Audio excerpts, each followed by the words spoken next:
what do you think is like the value of approaching, especially the most controversial, but certainly any of the political issues we face from the perspective of sort of like an educational landscape than one where I'm supposed to be like, if I was 15-year-old Noah defending conservatism at every point?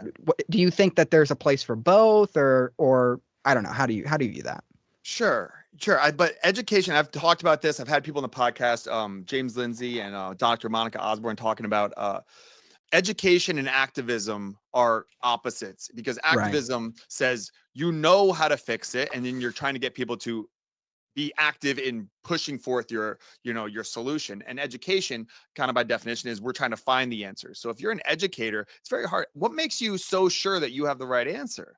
Right. Where are the unintended consequences? I have a whole unit in my civics class on unintended consequences, and there's so many throughout history of people who had good intentions, and the road to hell is paved in good intentions. Right.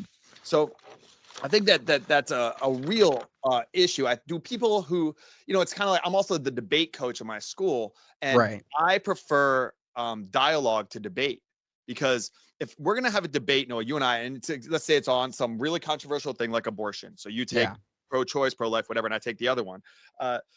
If there's a really great argument against me that I think of, I will shut that down and protect it, maybe not even go in that direction of a conversation to try and highlight me winning. But that doesn't get us to the truth. That doesn't get us to understanding the issue more. And what is better in a conversation, it's instead of like us going at each other this way, it's side by side moving forward towards each other in the same direction of what is best. And we can still disagree. We should disagree. And I think that's where a lot of liberals should listen to Ben Shapiro, not conservatives, because I always talk about disconfirmation, but liberals should listen to Ben Shapiro so that they can put some opposition up against their ideas. And I think that's, a conservative should listen to more of like, David Pakman or Kyle Kalinske or someone like that, to try and go push their ideas like up against the best from the other side, because then you get a more nuanced view.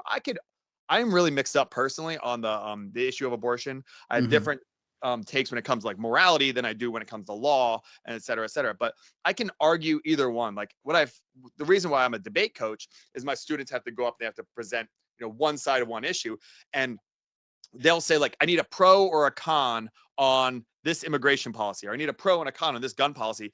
I can argue kind of all of it. Like, what do you need? Do you need a pro or a con on this issue? They're like, well, which one can you give me? It's like, I can give you both. Okay, Right. so if I can understand the pro-choice argument, let's say that you are pro-choice, no, and I'm pro-life. If I can go at and give you all, like, I can destroy your pro-choice arguments. My pro-choice arguments are better than yours, and then say, here's why I'm pro-life. It's a win, and that's why my debate team does well, I think. And I think that that's also just the way to, like, if you ever see the movie 8 Mile with Eminem. Like Yes. in the end, the last thing he does is he does a lot of self-deprecating things. He goes over all the thing that's wrong with him and his crew, and then he passes the mic, and the guy just doesn't have anything to say. And I think that's like a great technique, just to show that, like, I understand this. I'm not interested in that, though. I think I'd be a good debater. I don't have interest in that. What I want to know is, why do you think what you think? Like, really, what is it? And that's more interesting to me, because I'm interested in getting to the best ideas. My ego is not connected with having the best ideas. It's connected with getting to the best ideas. So if you prove me wrong, I want to give you a hug. I don't get mad.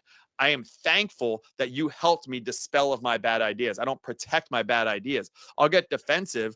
And then if your, opposition beats my defenses, then good. I will change my mind real quickly. And I change my mind on all kinds of issues all the time. It's like updating your software. It's like updating your phone, updating the way things work. And I think that's how I've gotten smarter, for lack of a better term, over these past couple of years, is because I'm constantly putting my ideas out there, and then I get DMs and stuff with challenges, and, well, that's not my experience because of this. And it just keeps updating my understanding of these topics. And before you know it, you know a lot about a lot.